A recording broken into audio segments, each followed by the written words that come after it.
Bonjour à vous tous. Nous sommes là au Châtelat, autour de la table, pour lire l'évangile de dimanche prochain. L'évangile qui sera celui de tous les chrétiens, confinés et non confinés, ça dépend des endroits du monde. Et nous avons choisi de recommencer ce que nous avons fait au premier confinement, de lire ensemble l'évangile avec vous. Nous sommes de ce côté-ci de la table, et vous êtes de l'autre côté de la table de la parole. Donc, vous pouvez ouvrir votre Bible ou votre livre de messe, et nous allons entendre la lecture de l'évangile de dimanche prochain dans Saint Matthieu, chapitre 25, versets 1 à 13. Saint Matthieu, chapitre 25, versets 1 à 13. Donc, nous sommes là autour de la table.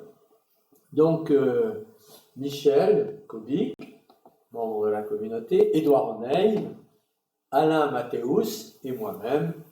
Et nous allons ensemble entendre cet évangile de Matthieu.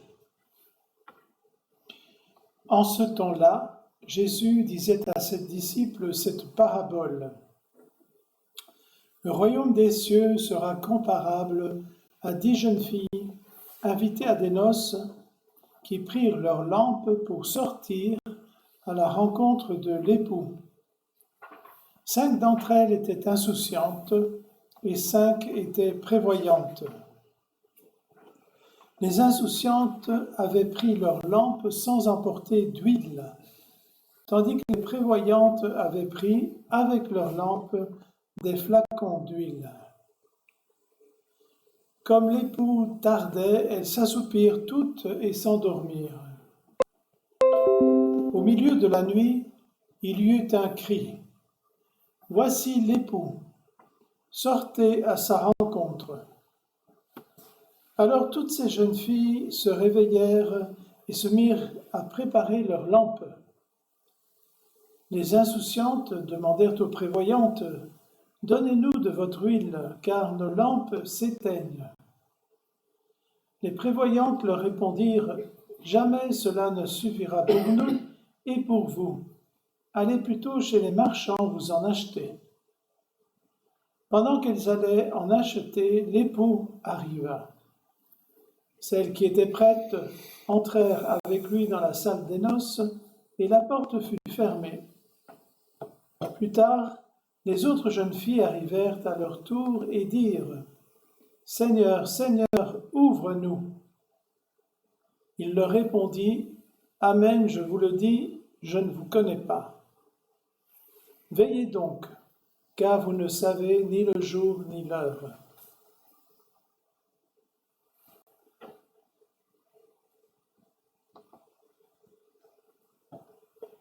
Voilà, chacun de nous peut tranquillement relire ce passage que nous venons d'entendre dans l'évangile de Matthieu, chapitre 25, versets 1 à 13.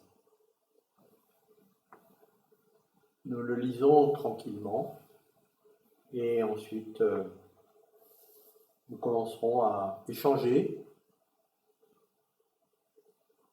nos lectures, nos points d'attention, nos questions.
nous pouvons partager quelque chose de notre lecture de ce passage.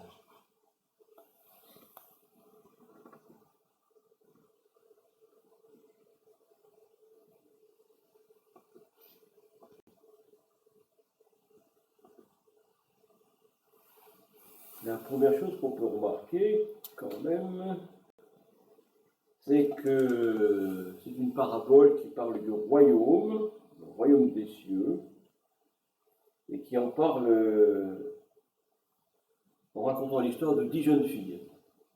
10 jeunes filles qui sont, à un moment donné, séparées en deux, 5 d'un côté, 5 de l'autre. Or, le royaume, c'est bien les 10 jeunes filles ensemble, c'est pas les 5 d'un côté, 5 de l'autre. Alors, une des lignes de lecture de cette parabole, c'est comment on fait pour retrouver le royaume avec tout le monde.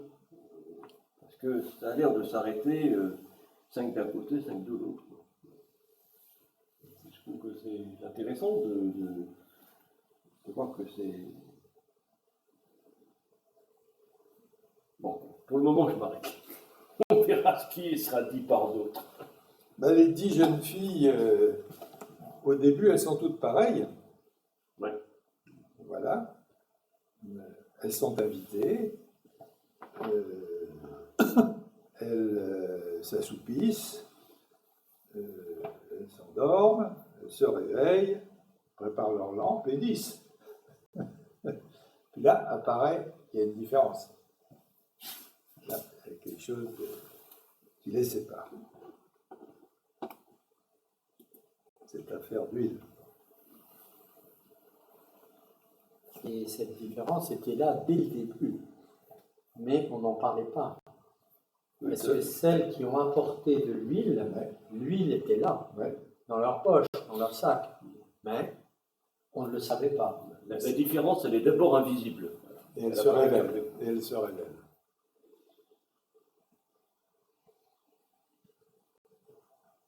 Et alors, elle est fortement marquée, cette différence, parce que c'est les insensés, alors là, ça dépend des traductions, mais les insensés ou les avisés. Alors, les avisés, c'est les sages, les vierges sages, les jeunes filles sages.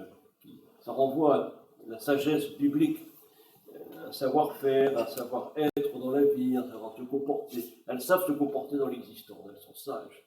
Les insensés, le mot grec, ça désigne, alors c'est traduit par folle, quelquefois, ça désigne quelque chose qui est émoussé. Elles ont un peu l'esprit émoussé, un petit peu. Alors, voilà. Nous, elles sont sottes. Oui, sottes. Dans la BG, c'est sotte. Dans le missel, c'est insouciante. Ils sont pas là. C'est comme s'il leur manquait une case un peu, quoi. Il y a quelque chose de genre là. En tout cas, les premières sont prêtes et pas les autres. Si elles ont prévu une réserve, c'est qu'elles ont pensé que ça pouvait durer.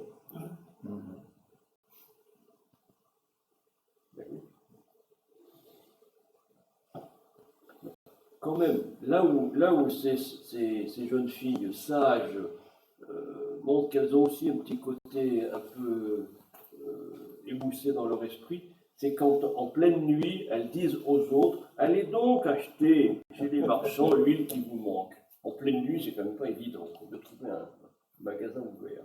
Ben, disons, je crois qu'on en a déjà parlé une fois, ça paraît une culpabilité que ces filles sages ne puissent pas partager. Tout le monde va penser qu'elles devraient partager.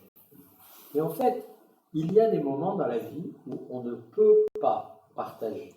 Par exemple, lorsqu'on va passer des examens, on peut aider quelqu'un à préparer ses examens, mais le jour de l'examen, on ne peut pas partager ses connaissances comme ça, quoi. Donc, d'une certaine manière, on avance tous seuls, ou c'est avec la préparation qu'on avait, comme elles l'ont, eh ben on avance. Voilà. Mais on pourrait dire un certain partage, à un moment donné, ne peut plus se faire. Parce que sinon, c'est tout le monde qui y perd, quoi. Il n'y aura pas assez d'huile pour tous, ni pour les sages, ni pour les autres. Ça manquera pour tous. Il y a quand même l'épreuve. L'époux tardait. Là, il y a une attente qui se fait longue, qui n'était pas trop prévue, qui renvoie à notre situation à nous aussi. L'époux tarde à venir. Alors il faut tenir dans la durée. La dernière verset 13, c'est veillez donc, car vous ne savez le jour ni l'heure. En fait, la veille, c'était quelque chose qui se traduit à travers différentes paroles ou différentes histoires. En fait, veiller quand on attend le Seigneur, alors qu'il ne revient pas encore. Et ça, c'est la vie chrétienne. Veillez pour ne pas entrer en tentation, et ne pas que mon cœur ne s'apesantisse. Il y a ça aussi. Et puis veiller, c'est tout le temps, quoi. C'est-à-dire au sens où, même quand c'est le type qui est sur un phare, qui veille les bateaux qui passent, il suffit qu'il ne regarde pas, les bateaux qui se passent juste à ce moment-là, quoi. Donc veiller, c'est tout le temps, quoi. C'est en veille constamment. C'est en veille. On ne s'arrête pas, quoi. On reste en veille. Moi, comme il s'agit de jeunes filles de nuit et d'amour, de noces, j'ai pensé au Cantique des Cantiques. Je dors, mais mon cœur veille. Je trouve que ça exprime bien, voilà, je suis dans la même condition que tout le monde, mais mon cœur veille. Alors, il y a un cœur qui veille, l'autre qui ne veille pas ici, peut-être. La porte aussi fait penser au Cantique des Cantiques, cette porte fermée là.